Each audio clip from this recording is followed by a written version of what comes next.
Nós estamos numa série de mensagens aqui na igreja. Temos muitos lugares vagos. Você que está chegando, temos lugares aqui à frente, mais atrás um pouco. Pode ficar, se sentir à vontade. Na verdade, aqui é a casa do Senhor. Todos são bem-vindos à casa de Deus. Sim, nós estamos numa série de mensagens, né? Nosso tema anual é a saúde da igreja, né? E iremos focar nesse mês, ou encerrando esse mês, nessa série, deixa eu ver se está funcionando. Gabriela, passa uma tela para mim, por favor. A saúde espiritual, né? E os remédios, na verdade, são...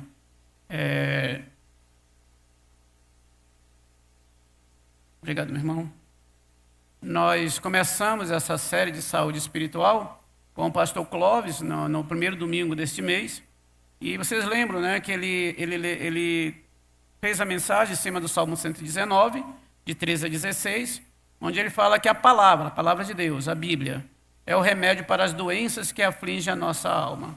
O salmista mesmo diz isso, né? Nós podemos perceber também que depois, no domingo seguinte, o irmão Márcio está viajando, ele pregou em Hebreus 12, de 5 a 10.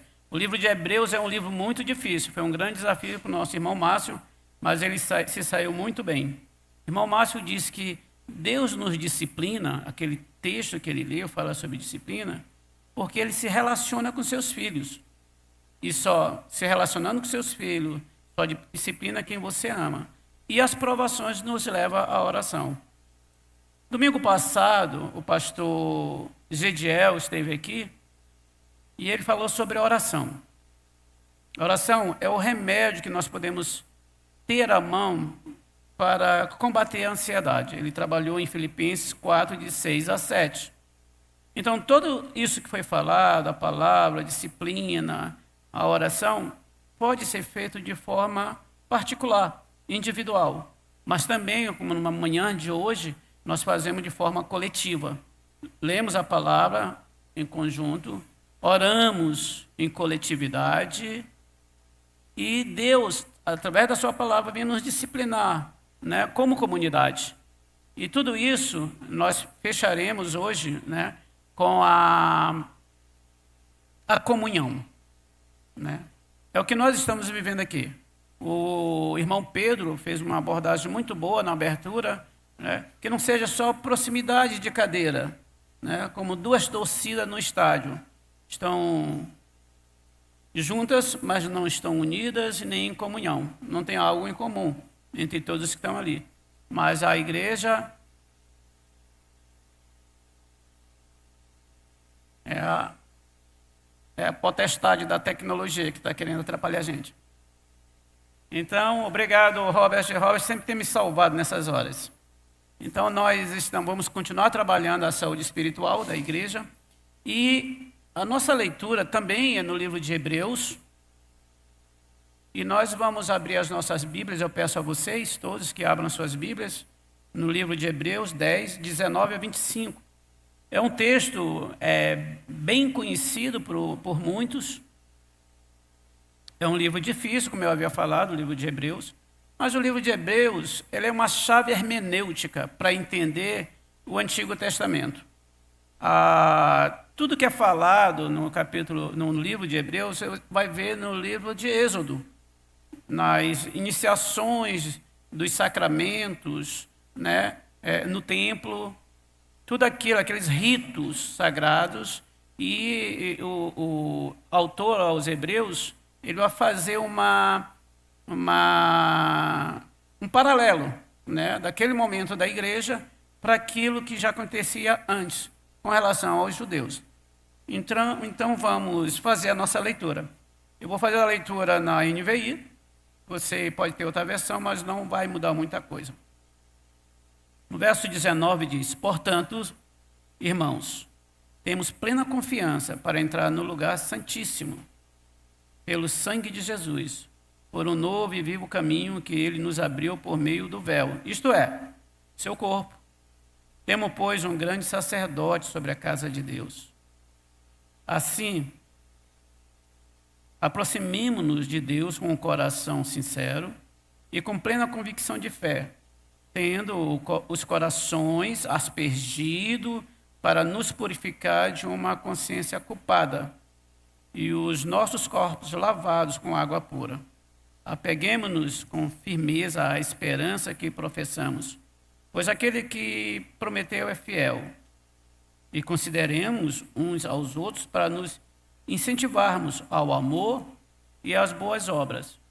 Não deixemos de nos reunir como igreja, segundo o costume de alguns, mas procuremos encorajar-nos uns aos outros, ainda mais quando vocês veem que se aproxima o dia. Que Deus abençoe a sua palavra em nossos corações. Vamos orar mais uma vez? Pai, Senhor, nós estamos aqui diante da tua palavra. Esse livro de Hebreus não foi escrito primariamente para nós. Em época diferente, para uma cultura diferente, em outra língua, e com pano de fundo que não é a nossa realidade. Mas te pedimos que, como a tua palavra é inspirada, e foi o Espírito Santo que a inspirou e trouxe até nós, é porque o Senhor tem algo a nos ensinar. E queremos que o próprio Espírito Santo de Deus, por misericórdia, que inspirou esse autor a escrever o livro de Hebreus, possa trazer entendimento aos nossos corações.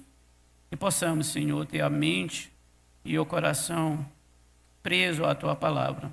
Te pedimos que o Senhor retire toda a distração, tudo que venha, Senhor, interferir no conhecimento da tua palavra desse ambiente, e que possamos compreender a tua palavra. É o que te pedimos, em nome de Jesus. Amém. Em dezembro de 2013, eu, a Leila, minha esposa, Gabriel e Beatriz, meus filhos, participamos da inauguração da primeira igreja evangélica da tribo Colônia.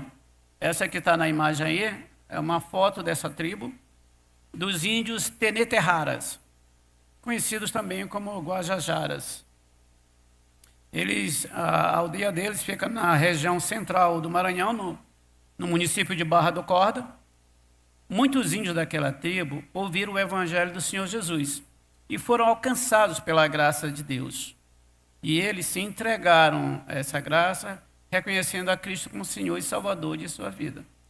Mas por isso eles sofreram muitas retaliações por parte de seus parentes, que queriam que eles retornassem à antiga crença animista. Animismo é a crença que entidades não humanas, como animais, pedras, rios, são objetos que são objetos inanimados, alguns possuem uma essência espiritual. Animismo vem da palavra latina animus, que significa alma, vida. Então eles criam que o sol é um deus, a lua é um deus, o rio é um deus, na sua cultura, na sua crença. E eles reverenciavam essas entidades da mata. E eles não queriam, esses índios que haviam sido convertidos, não queriam retornar para essa crença.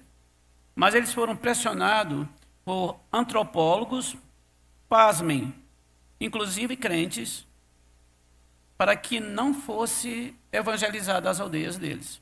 Então eles estavam pressionados sobre os seus próprios parentes e as estatais, através dessas autoridades de órgãos ligados ao cuidado com índios. Estavam pressionados a abandonarem a fé, ou seja, abandonar a Cristo. O texto que acabamos de ler mostra a tensão que os judeus convertidos ao Evangelho de Cristo estavam sofrendo por perseguições para abandonarem a Cristo e retornarem ao judaísmo. O autor dessa carta aos Hebreus estava encorajando que eles permanecessem firmes no amor, na fé e na esperança, e para continuar a se reunir regularmente, apesar das perseguições. O que estava acontecendo na segunda metade do primeiro século na Palestina? Dessa carta foi escrita para a segunda geração de convertidos ao caminho, a Cristo. Mais ou menos 65 a.C., antes da destruição do templo em Jerusalém. A perseguição se dava primeiro pelos próprios judeus, os líderes religiosos. Depois pelo Império Romano. Nós podemos lembrar, fazer um paralelo da perseguição que eles fizeram a Jesus, que culminou com a cruz. Paulo perseguindo, ou Saulo perseguindo os do caminho. A morte de Estevão por apedrejamento, porque ele não negava a Cristo. Outros foram presos, muitos servos de Cristo. Um dos sintomas dessa perseguição foi o abandono das reuniões regulares, onde se cultuava Jesus Cristo. Ao menos alguns deles estavam em perigo de desviar do evangelho da salvação, voltando-se para o judaísmo, ou judaizar o evangelho, o sincretismo religioso, colocar elementos do judaísmo nesse novo momento do cristianismo. Muitos não queriam se expor por ser do caminho. E isso os levou a uma letargia espiritual. Tanto que o escritor, a carta de Hebreus, ele, em determinado momento, ele fala que ele queria escrever algo mais denso, mais profundo para eles. Mas ele não podia porque tinha que voltar a ensinar as coisas primárias, né? Ele não poderia dar carne para eles, tinha que voltar a dar leite para eles, porque eles estavam muito aquém, pelo tempo que estavam na igreja, ter maturidade espiritual. Então, Hebreus começa com a ênfase na superioridade e finalidade da revelação que veio por meio do Filho de Deus. A palavra superioridade, supremacia, você vai decorrer em toda a carta de Hebreus. Porque o que o autor quer dizer é o seguinte: tudo que foi feito antes se conclui com Cristo. Então, não é que o judaísmo seja algo demoníaco, não. Ele teve seu momento, sua importância, mas agora Cristo, que é o ápice do que apontava o Antigo Testamento, chegou e concluiu tudo. Só que alguns não queriam que esse novo momento acontecesse, então estavam pressionando todos eles a voltar. Então, nós vamos ter nossa mensagem em 3 momentos, né? Comunhão, perseverança, perseverando pela fé. A palavra perseverando e não perseverança foi escolhida porque perseverando é uma coisa que é contínua, não está solidificada, precisa estar sempre acontecendo. Você já ouviu algum pastor, em algum momento da sua vida, pregando um sermão que os crentes têm que ler a Bíblia? Você ouviu isso uma única vez ou muitas vezes?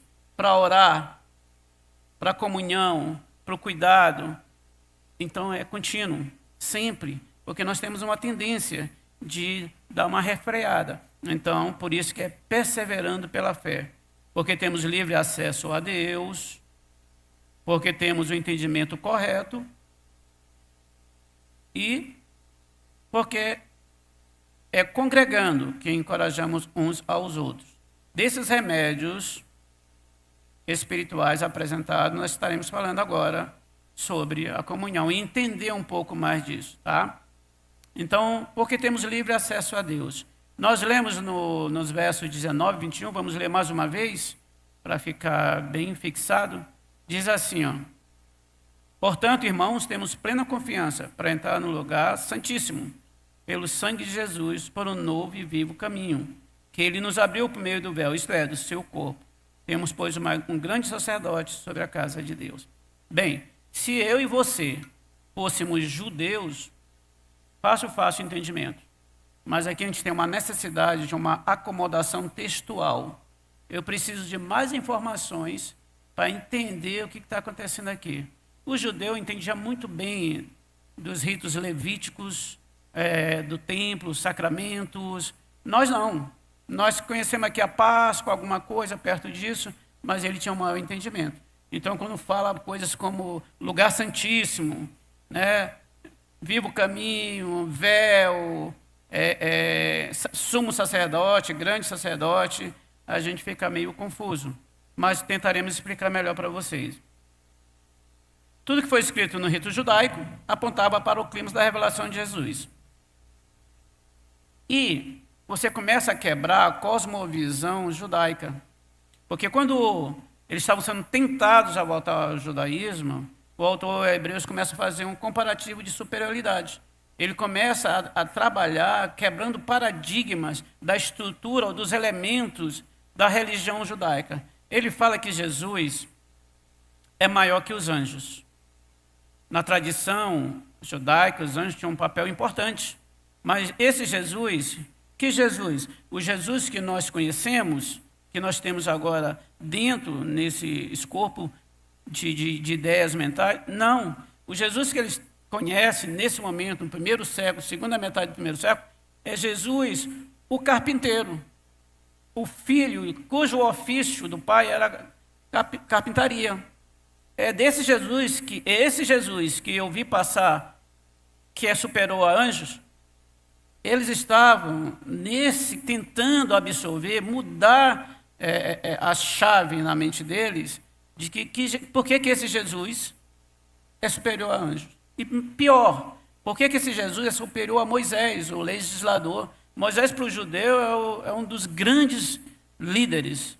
E Jesus, que veio muito depois de Moisés, não abriu o Mar Vermelho, não esteve lá nas 10 pragas, não conduziu o povo por 40 anos, não recebeu os 10 mandamentos. Esse Jesus é superior a ele.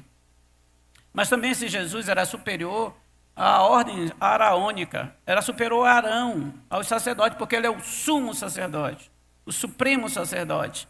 Como que Arão tinha que entrar uma vez por ano no Yom Kippur, o dia do perdão? Ele entrava com sangue de novilhos, sangue de bode. Sangue de novilho ele aspergia sobre a tampa da propiciação, uma tampa de ouro puro, que fechava a arca da aliança, com querubins em volta dele, com suas asas e seu rosto voltado para a tampa do propiciatório, onde ele aspergia, salpicava sangue ali, por ele, pelos pecados dele, do sacerdote, de sua família, e de bode, que era escolhido e era posta a mão sobre a cabeça daquele bode, para que os pecados do povo fossem sobre ele. Era imolado, cortado o pescoço, pegado o sangue, jogado pelo pecado do povo.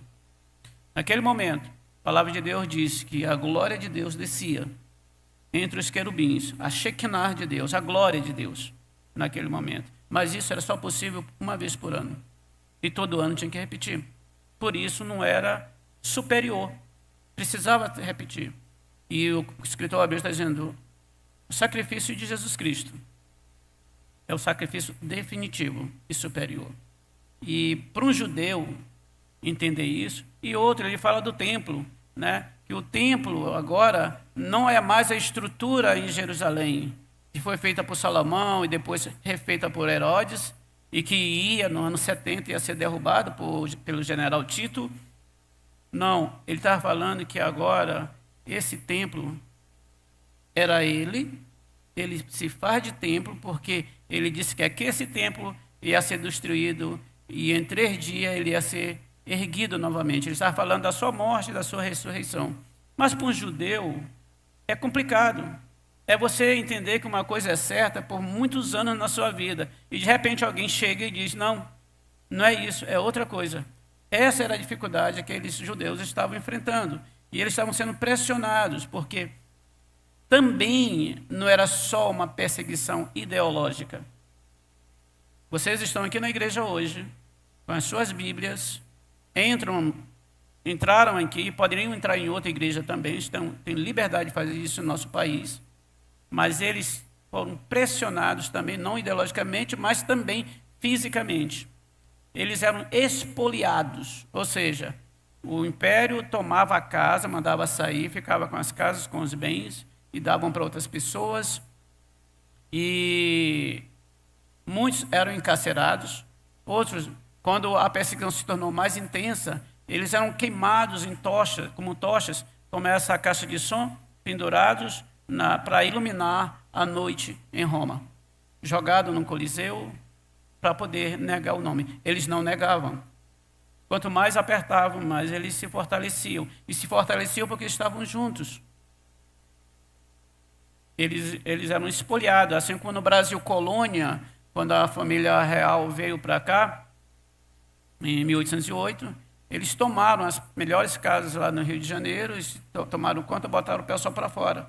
Era isso que estava acontecendo com esse pessoal nesse período. E eles estavam sob essa forte pressão. Hoje, a nossa pressão, por sermos crentes, é porque a gente não vai na festa? É porque a gente não bebe cerveja? É porque a gente não dança?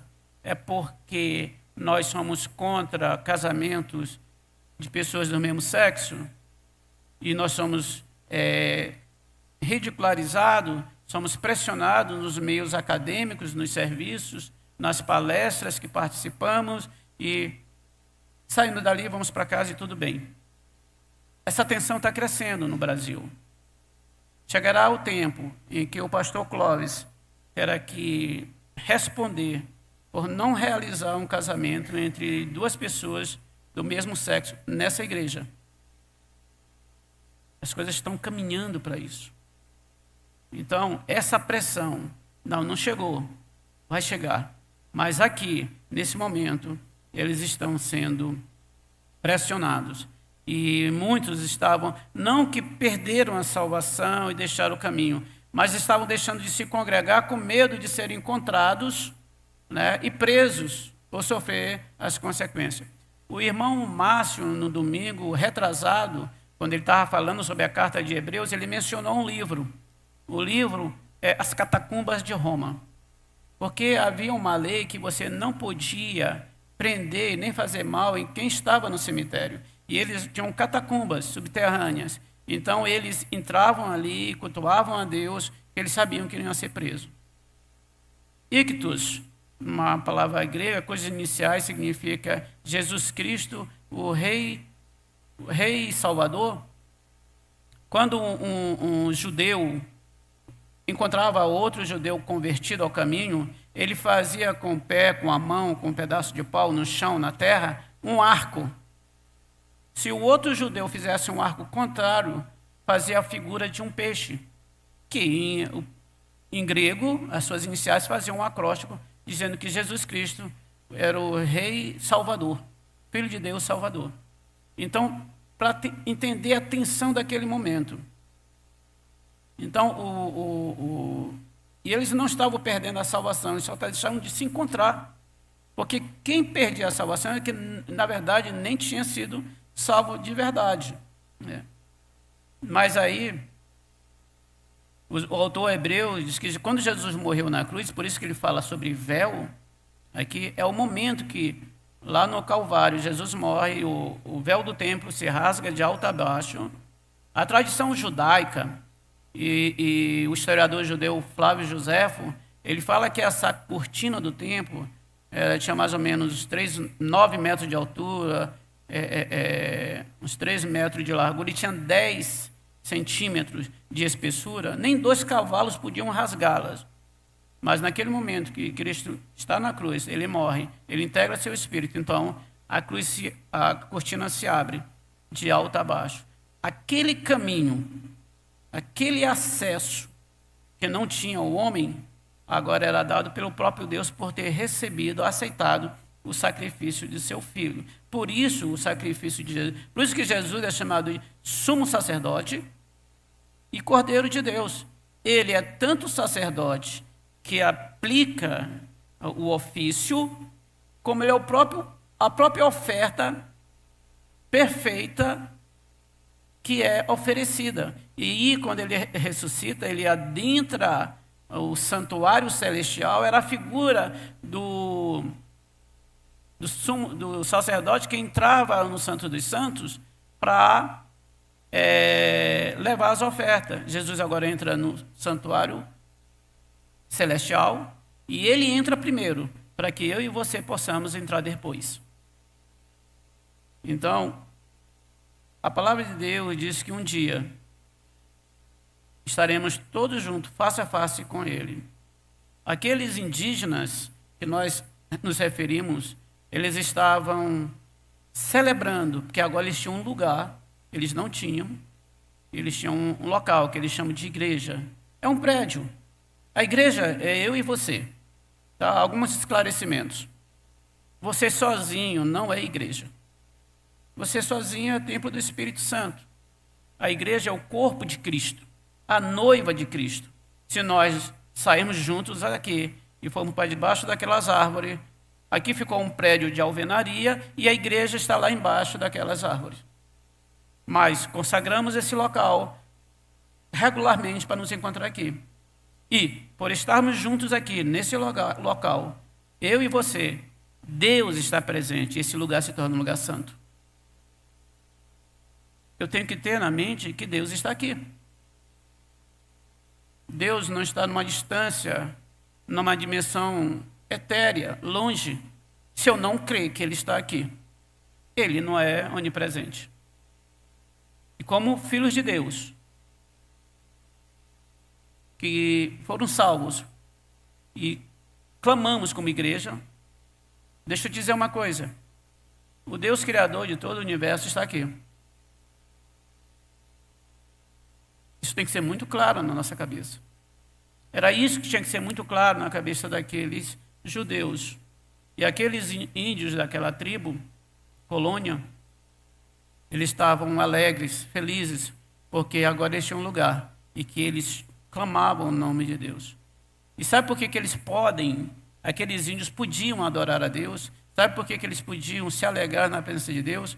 Porque o Jesus Cristo deu acesso a todos eles e a nós, à presença do Deus Santo, pela sua morte e ressurreição, pelo seu sangue, pela nova aliança que foi derramado em favor de nós. Tanto que um dia, nós, aqueles irmãos indígenas, os Neterraras, desfrutaremos também do acesso ao trono de Deus. E nós já temos isso, nós ainda iremos para o céu no momento ímpar, mas antes disso nós já podemos experimentar, porque nós lemos a palavra de Deus, nós louvamos como fizemos hoje, nós oramos e nós temos essa comunhão, né? Isso já é o início. A palavra de Deus diz lá em Apocalipse que você não conhece, não sei nem se você já foi à Barra do Corda, possivelmente na aldeia Colônia, né, conversou com aqueles indígenas, nem também nós fomos lá na sinagoga, na segunda metade do primeiro século. Nós vemos aqui a base, mas a palavra de Deus em Apocalipse diz que um dia, eu e você conheceremos aqueles judeus que permaneceram firmes. Eu e você conheceremos os índios Teneterrara da aldeia Colônia e conheceremos tantos outros que foram salvos por Cristo. Olha o que diz Apocalipse 7, de 9 a 11. Depois disso, olhei, e eis que diante de mim havia uma grande multidão, que ninguém podia contar, de todas as nações, tribos, povos e línguas, em pé, diante do trono do Cordeiro, com vestes brancas e folhas de palmeiras nas mãos. Eles clamavam em alta voz: a salvação pertence ao nosso Deus, que está sentado no trono, e ao Cordeiro. Todos os anjos estavam em pé ao redor do trono, os anciãos e das quatro criaturas viventes. Eles se prostraram com o rosto em terra diante do trono e adoraram a Deus. A comunhão é perseverar na fé porque temos o entendimento correto.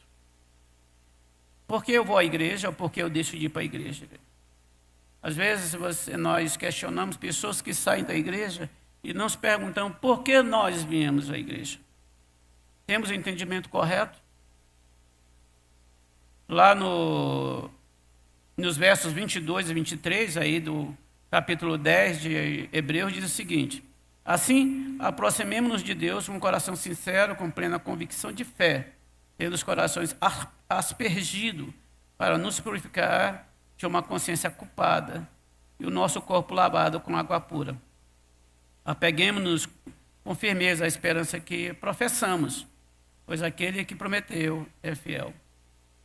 Muitas palavras que pertencem ao vocabulário judeu. aspergir, purificar com água. Quando o judeu tinha que entrar, ele tinha dois locais que ele podia, um ele podia, o outro não. No santo lugar, onde tinha um altar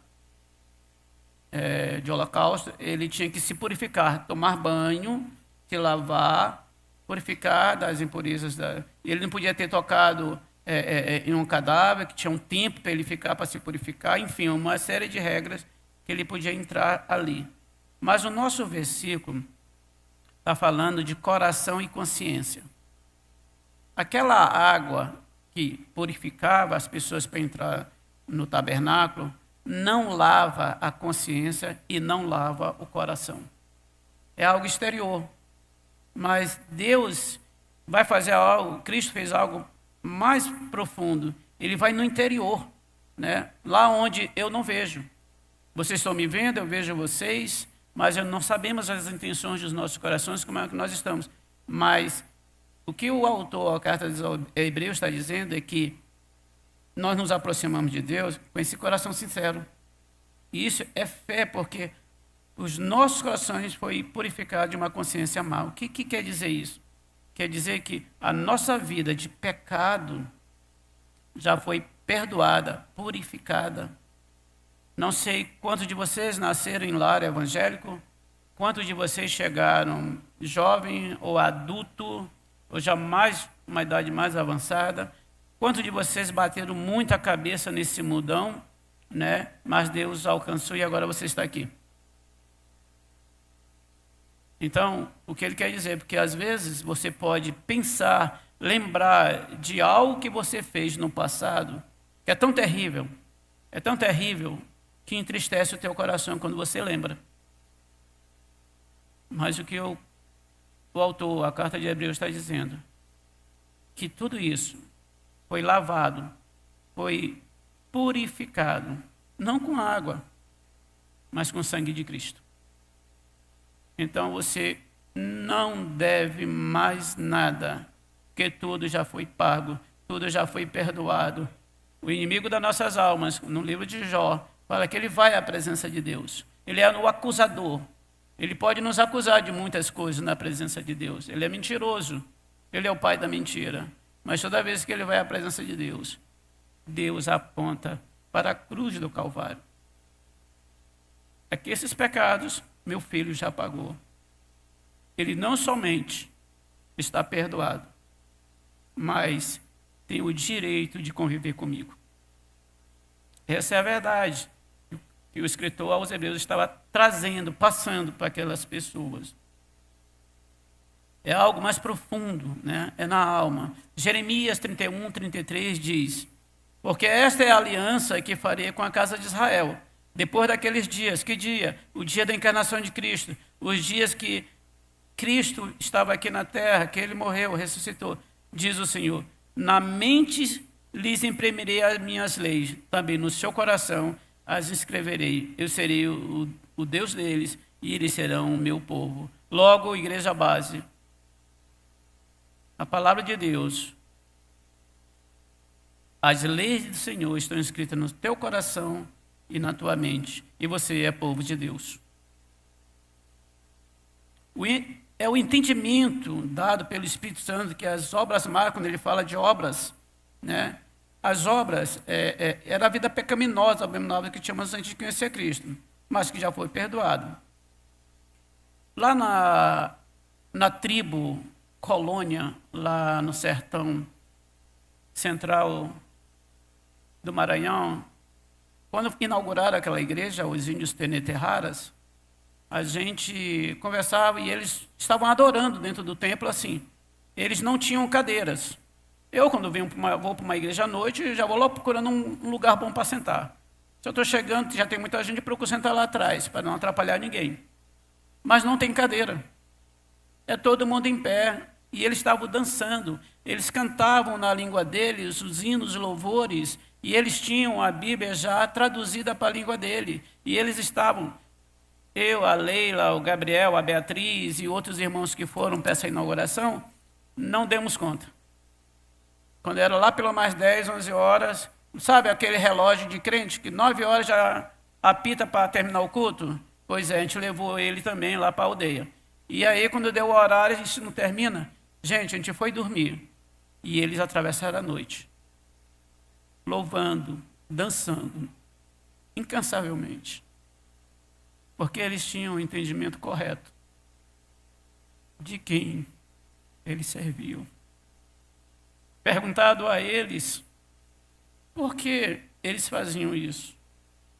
Então, eles diziam para a gente, em outro tempo, nós dançávamos e tocávamos tambores para os espíritos da floresta. Nós dançávamos, mas nos convertemos ao Senhor. E não fizemos mais isso. E desde esse tempo não dançamos mais. Não cantamos mais. Porque sabíamos que era errado fazer isso para eles. Aí que chegou esse dia em que eles podiam dançar, cantar, louvar na presença do Deus verdadeiro. Eles tinham entendimento de quem eles estavam louvando, eles tinham entendimento de quem eles estavam orando, glorificando. Quando eu e você viermos para a igreja, num grande ajuntamento da congregação, temos que ter esse entendimento. Para quem louvamos, para quem cantamos, para quem oramos, é algo subjetivo, algo objetivo, algo concreto, existente, real, apesar de invisível. Aqueles índios, Teneterrara, eles tinham esse entendimento. Porque antes, as tribos de tronco tupi-guarani, como essas que estão lá no sertão, em Barra do Corda, eles criam na existência de um ser superior que criou todas as coisas. Eles criam em Maíra. Maíra era essa entidade do bem que fez todas as coisas boas. Mas também eles tinham uma entidade que fez as coisas ruins, que atinge os homens, que faz mal para os homens. Os espinhos, os animais peçonhentos, foi criado, né, por uma entidade chamada Zurupari. Zurupari, no nosso entendimento bíblico, é o equivalente a Satanás. Tanto que em algumas tribos, e eu tive conversando com alguns enfermeiros da FUNASA, né, FUNAI, que quando nascia, isso nos meus trabalhos de bombeiro, quando nascia gêmeos, uma criança tinha que ser sacrificada. Porque uma era boa e a outra era má, era de Zurupari. Então, esse costume já foi abolido em muitas aldeias, mas há aldeias mais longe da civilização, em que o pajé, com seus encantamentos, seu cigarro de maconha, de ervas alucinógenas, ele escolhia esse menino Zurupari. Então o pai tinha que se afastar da tribo com aquela criança, porque não podia enterrar o mal na aldeia. Ir numa distância, abrir uma cova, colocar a criança ainda viva e jogando terra até que a criança era sufocada e morta, porque aquele mal não podia permanecer dentro da aldeia. Aqueles índios, Teneterrara, salvos em Cristo Jesus, não queriam voltar para isso. Eles conheceram o Deus verdadeiro. Então, eles temiam, eles tinham muito medo, tanto que, mesmo sabendo da existência de Maíra, a entidade do bem, eles eram dominados pelo medo, o medo dos espíritos da floresta. Muitas vezes, quando o índio ia caçar, ele pedia permissão para esses espíritos, e nós já ouvimos falar, dentro do folclore brasileiro, do Saci-Pererê, da caipora, né? Como é o nome daquele que tem os pés para trás? Não, pensei que era um irmão que estava orando com os pés para trás. O Curupira, né? Então, essas entidades, você pode, bem, com a minha mente racional do século XXI, isso são apenas lendas. Não existe. Deixa eu dizer uma coisa aqui para você. O fato de você nunca ter visto não quer dizer que naquelas altas horas da noite na floresta eles não viram. Certa vez, numa numa região quilombola, nós num evangelismo, numa reserva extrativista quilombola. Crianças estavam tomando banho no rio, nossa equipe de evangelismo estava tomando banho, estava muito quente. E os colegas, os jovens da igreja estavam pegando os peixinhos que estavam ali. Quando crianças saíram, se vestiram rapidinho, correndo com medo, porque Silvana ia aparecer. E quem é Silvana? Será que é uma moradora? Silvana era um nome que eles davam a Iara, a entidade dos rios, porque ela não gostava de que pegasse os peixinhos dela. Aquilo estava concentrado na mentalidade daquele povo. E aqui, tanto que o pastor Benedito e Dorilene é um casal de missionários que há mais de 26 anos eles serviram naquelas comunidades. E certa vez, pastor Benedito, também chamado de pastor Bené, como é conhecido carinhosamente, ele foi caçar com esses índios. Só que esse índio era convertido. Ele não pedia mais permissão para os espíritos da floresta para caçar, né?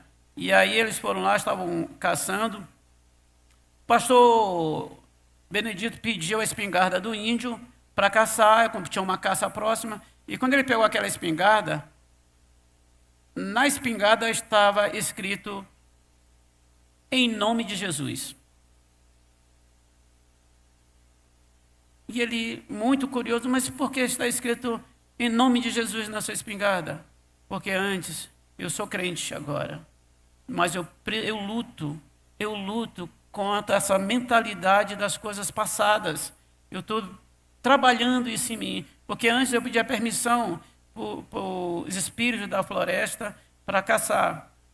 Hoje não, quando eu caço, eu sei que há um Criador que criou todas as coisas, e Ele dá essas coisas como sustento por nós, por graça, e o nome dEle é Jesus. Por isso, quando eu caço em nome de Jesus. Quando nós viemos à igreja, nós viemos em nome de Jesus. Quando nós cuidamos uns dos outros, cuidamos em nome de Jesus. Tudo que nós fazemos deve ser para glorificar Jesus. E aquele índio nos trouxe uma grande lição, que quando ele caça em nome de Jesus. Ele não caça mais no nome dos espíritos da floresta, mas ele precisa estar todo o tempo trabalhando a sua mente, para que aquelas coisas do passado fiquem no passado. Ele luta contra essas coisas. O ser humano é como uma cebola. O núcleo da sua crença, o seu núcleo é a sua crença. E essa crença produz costumes, esses costumes produzem valores, esses valores produzem cosmovisão, e essa cosmovisão promove comportamento. Ele estava aprendendo a se desfazer, desvencilhar daquele velho costume, daquela velha natureza, porque agora ele é uma nova criatura. Aquele índio, depois o pastor Benedito me informou que aquele índio se tornou um missionário entre na sua própria tribo, e tem levado muita gente a Jesus Cristo. Podemos achar que essa luta interna de crenças que tínhamos antes da nossa conversão está longe de nós. Entende por que a gente tem que ter a consciência correta? Essa comunhão precisa de uma consciência correta. Deixa eu cantar uma coisa para vocês. O pajé, dentro das tribos, é uma pessoa especial. Ele é muito respeitado, mas também é muito temido na aldeia. Por quê? Porque ele pode tanto curar, como ele pode também lançar feitiço que pode matar uma pessoa. O pastor Benedito me contou relatos de pessoas que estavam ruim, prostrada, à beira da morte. O pajé vai lá com um charuto, um cigarro grande de ervas alucinógenas, sopra aquela fumaça sobre aquela pessoa, invoca os espíritos, e esses espíritos curam aquele índio. E ele fica escravizado naquela crença. Eu não vi, eu sou do século 21. E eu até aconselho, não vejam essas situações. Você está na floresta, muito escuro, muitos animais cantam à noite. E essas coisas são bem fortes para quem está nesse ambiente. Você lembra quando você está com medo à casa à noite? né? Todo barulho você acha que é alguma coisa, e não é nada, né? Pois bem, o pajé é essa pessoa que é muito temida dentro da aldeia. Aconteceu certa ocasião, aconteceu algo muito inusitado com o pastor Benedito, pastor Bené. O pastor Benedito estava em casa com um grupo de jovens fazendo um devocional pela manhã, quando adentra a casa dele um pajé. Foi a primeira vez que um pajé sai da aldeia e vai para a sede da cidade de Barra do Corda e entra na casa de alguém. E ele estava muito nervoso e gesticulando, e o pastor, mas o que foi? Vaca, pajé morreu. Missionário orar a vaca. E aí ele ficou naquela... Aí ele disse, tá bom, faz o seguinte, o senhor sobe para sua casa, porque era uma aldeia que ficava no alto, eu vou orar e vou lá. Com o índio, você tem que ser muito específico. Ele é muito literal. Quando ele disse, eu vou orar e depois vou lá, ele entendeu, o índio, que eu vou orar pela vaca e vou lá. E ele foi com os jovens. Quando chegou lá, a vaca estava arriada com as patas para frente. E o pajé, vaca, pajé, morta. Missionário orar a vaca. E saiu de lá. E o pastor ficou, talvez se fosse o pastor Clóvis também, coçaria a barba, faz 4 anos de seminário teológico para orar por uma vaca. O que eu vou fazer? E ele e os jovens lá. Aí ele se lembrou que o pai dele também criava gado. Ele sabe que esses animais precisam comer sal mineral, né? E aí eles deram, ele foi na casa, pegou, deu para ele, levantaram e ele se recuperou. A vaca estava viva, né? Plena. E aí o pajé retorna. Ao olhar aquela situação, o pajé, Bené pajé. Bené pajé, pajé poderoso. Vaca morta, pajé ressuscitar. Muito poder, pajé. E aí o pastor, logo um pastor que vai crescer pajé, né? Aí logo esse título. Então, pastor não está crescendo nem apóstolo, quanto mais pajé. E aí ele foi tentar explicar cientificamente, olha, os animais, isso, aquilo outro. E ele disse, não, Biné pajé. E saiu e foi espalhar para a tribo. E já estava todo... Por onde ele deu? Biné pajé. Pajé poderoso. Pajé ressuscitar a vaca, vaca morta. Vaca viva. Pajé poderoso. E aí quando se espalhou por todos os lugares. Mas veja como Deus trabalha. Deus é maravilhoso. Havia uma proibição dos missionários entrarem em algumas aldeias para pregar o evangelho. Mas o pajé tem acesso a todas as tribos. Onde ele chega, o cacique, pajé entrar, pajé permissão. E aí ele começou a adentrar em aldeias que ele não podia, porque ele tinha o título de pajé, não sendo, né? E quando ele entrava naquelas aldeias, os pajés eram os primeiros a correr para falar com ele, perguntar coisas para ele. Na aldeia, 3 irmãos, um pajé deixou a arte da pagelância, porque encontrou a Cristo. E hoje é um missionário. Prega aos seus irmãos naquelas tribos. E eu quero dizer uma coisa de como é que essas coisas estão conectadas. Percebam as sutilezas, as interações para aquela tribo, para aqueles pajés. Um pajé poderoso é um pajé que ressuscita. Ressuscita a vaca, pajé, biné, poder muito. Sabe? Eu e o Robert temos a difícil missão de ir para esses arraiais, pelo causa da nossa profissão. E se você lê o dicionário folclórico brasileiro do historiador, antropólogo e folclorista Luiz de Câmara Cascudo, você vai saber sobre a história do Bumba Meu Boi. a lenda gira em torno do nascimento e morte do boi. Câmara Cascudo deixa bem claro que numa fazenda, há muitas variações, mas eu vou dar a síntese. Em uma fazenda existiam escravizados, Pai Francisco e Catirina.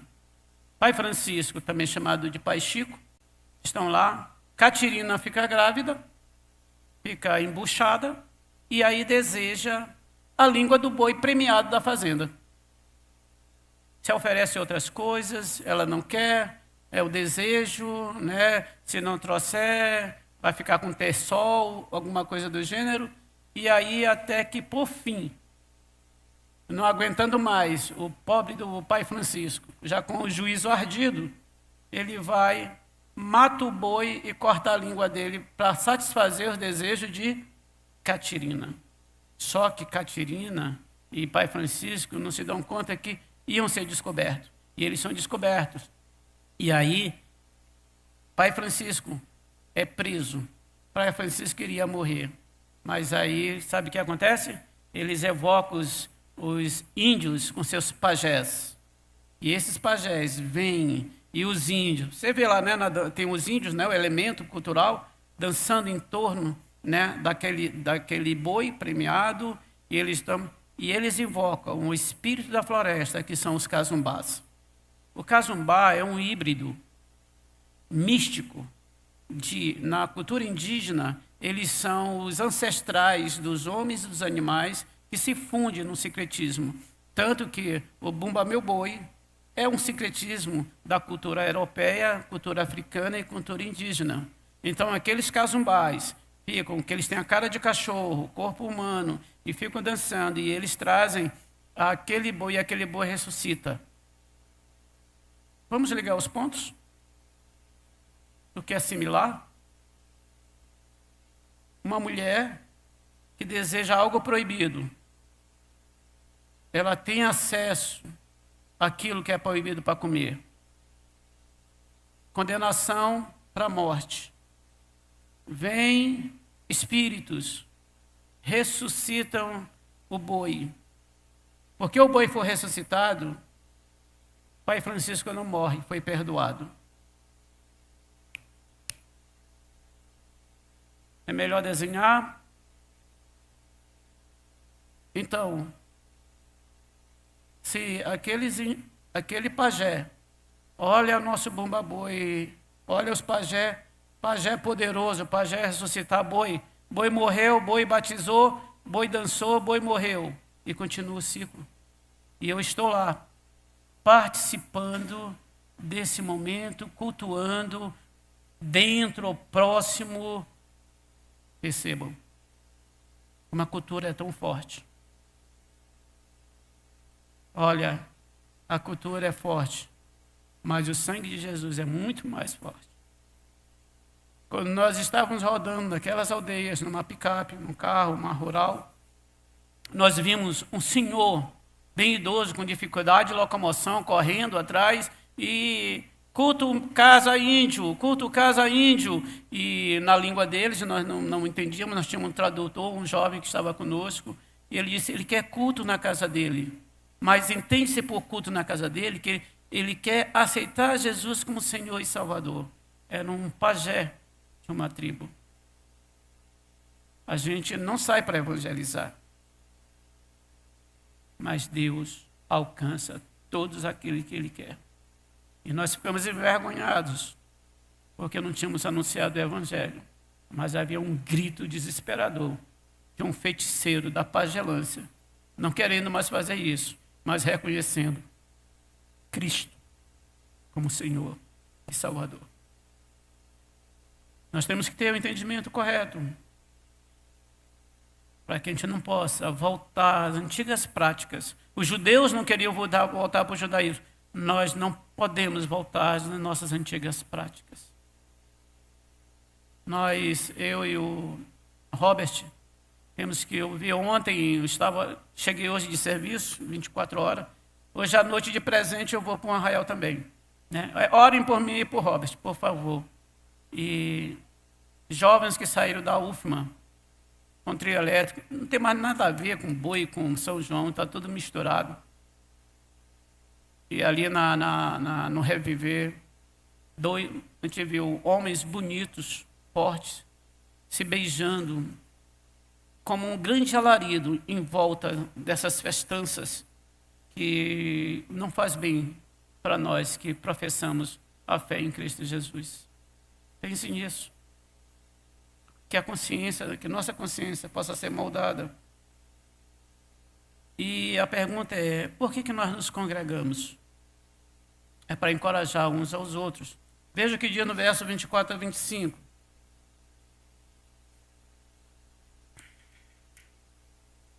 E consideramos aos outros para nos incentivarmos ao amor, às boas obras. Não deixemos de nos reunirmos como igreja, segundo o costume de alguns, mas procuremos encorajar-nos uns aos outros, ainda mais quando vê que o dia se aproxima o dia. Então a gente já está entendendo porque que alguns estavam deixando de ir à igreja, né? Só que nós não sofremos pressão física, talvez ideológica em determinado grau, mas nós devemos. A palavra de Deus diz que nos reunir como igreja não é uma sugestão, é uma exortação. Não é apenas a mera presença em um templo sem entendimento e pela motivação errada. Entrar numa garagem não nos torna um carro, assim como entrar numa igreja não nos torna genuínos filhos de Deus. O amor que flui de um coração quebrantado e redimido é o que nos deve levar ao grande ajuntamento solene para a prática dos mandamentos recíprocos. E que mandamentos recíprocos são esses? Amar uns aos outros, terem autoestima uns aos outros, orar uns pelos outros, exortar uns aos outros. As boas obras ou boas práticas é a evidência de um coração convertido. Os irmãos judeus do primeiro século continuaram a se reunir. Os irmãos indígenas da aldeia colônia continuam a reunir-se em um grande ajuntamento para que toda a aldeia saiba que eles servem ao verdadeiro Deus com alegria e nós devemos nos reunir como povo de Deus. Na Santa Ceia, Jesus reuniu todos os discípulos para instituir um novo pacto, uma nova aliança em seu sangue. E esse ajuntamento não era individual, mas coletivo. Façam em memória dele. Ele disse que um dia voltaria e faria uma ceia com todos os salvos, judeus, indígenas, os crentes da base e todos aqueles que compõem o corpo de Cristo. Até lá, como disse o apóstolo Paulo aos crentes de Éfeso, animem uns aos outros com salmos, hinos e canções espirituais. Cantem de todo o coração hinos e salmos ao Senhor, em nome do nosso Senhor Jesus Cristo. Agradeçam sempre todas as coisas a Deus, o Pai. Sejam obedientes uns aos outros, pelo respeito que têm por Cristo.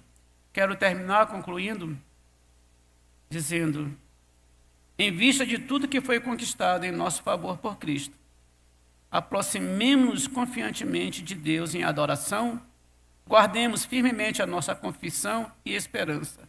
Ajudemos uns aos outros ao encontrarmos regularmente para encorajamento mútuo, porque o dia que esperamos logo chegará. Aleluia, louvado seja o nome de Deus. Vamos orar?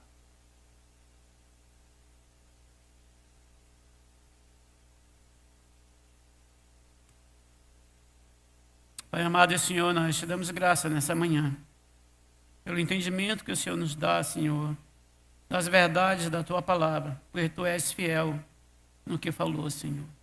Que nós possamos, como igreja, como comunidade, nesse grande ajuntamento solene, Pai, possamos nos encorajar. Quando as coisas estiverem difíceis na nossa vida, que nós não abandonemos a comunhão.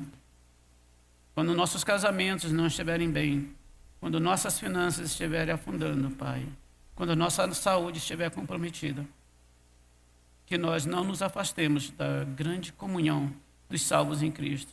É porque nesse ambiente, o corpo de Cristo, a noiva de Cristo, encontramos amparo, encontramos apoio, encorajamento para continuar.